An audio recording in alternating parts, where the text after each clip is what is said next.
It's time for my Friday night movie recommendation. This week I'm going to suggest Lifeforce from 1985, directed by Toby Cooper. Now, Toby Cooper had previously done Texas Chainsaw Massacre, and just a couple years before had some fairly good success with Poltergeist. This was part of a 3-movie deal he did with for Canon Entertainment Inc. Canon is kind of known, or was known at the time, for doing quick, inexpensive action films. And this would go on to be one of their most popular ones. Now, but before I get into that, I should probably talk about 1985. For me, it was a great year. I graduated from college. But for other people, not so great. Like Coca-Cola made a huge marketing blunder when they tried to introduce new Coke. That did not go over well. But other things that did go over well was, the Live Aid charity concert.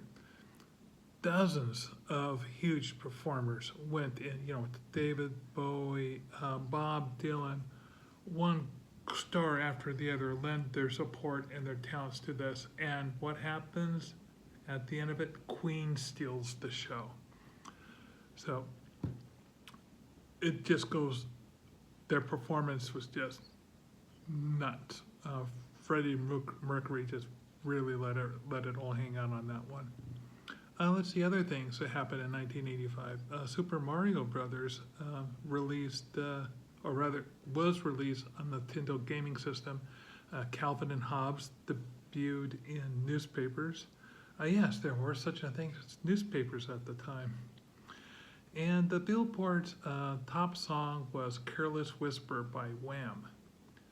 And speaking of other popular things, the most popular Christmas toy to be had was the Teddy Ruxpin, a little teddy bear that could talk and be interactive and read stories to kids.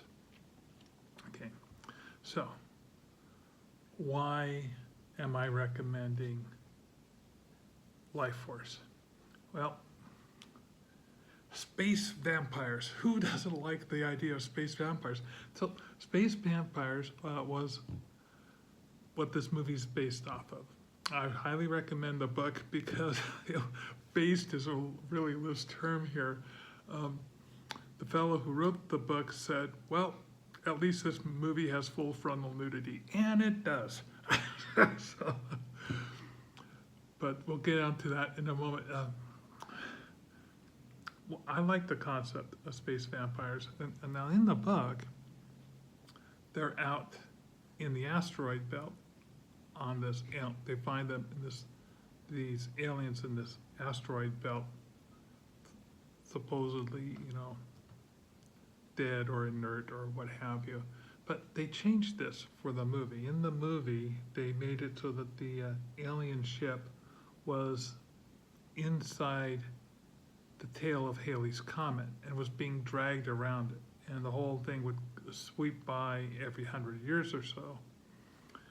And while the writer didn't like that idea a whole lot, apparently Toby Cooper did. And it worked pretty well into the movie. There's other films that I've watched that had various themes on this, but the whole idea of vampires from space, that's the hook that got me. A lot of named actors at the time were in this film.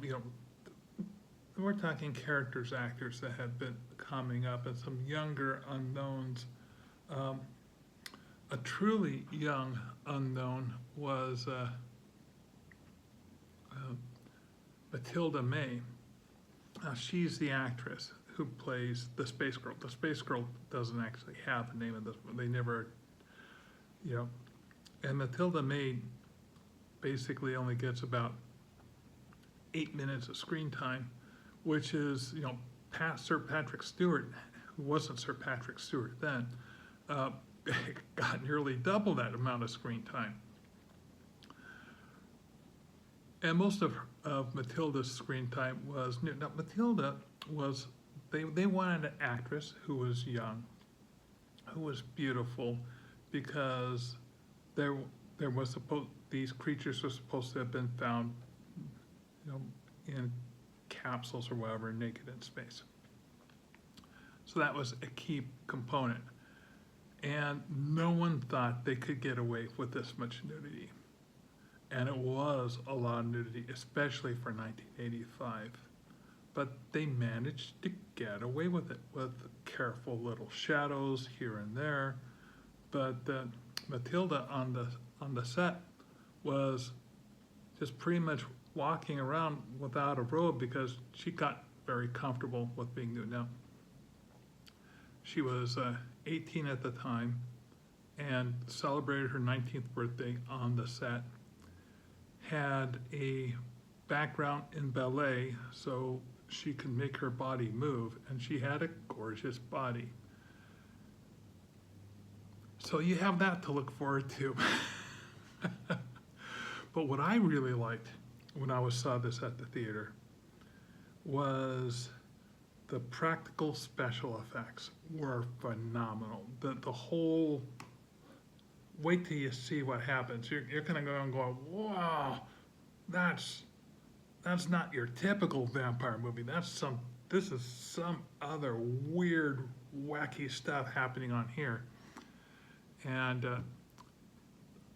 so I was really enjoying that, and the whole like plague structure of it. I've really enjoyed that quite a bit. So that's my movie recommendation for this Friday. It's another wonderful weekend in October. This makes for a nice, good, creepy film. Watch Lifeforce from 1985, directed by Toby Cooper. Now, you can see this on Canopy. That's spelled with a K, K-A-N-O-P-Y. Canopy is provided by your local library service. To sign up, all you need is a library card and a zip code. Easy as pie. Now, if you like this video, please watch my other videos. And if you would be so kind, like and subscribe in the doobly-doo. I'm trying to get my numbers up. Thank you so much for helping.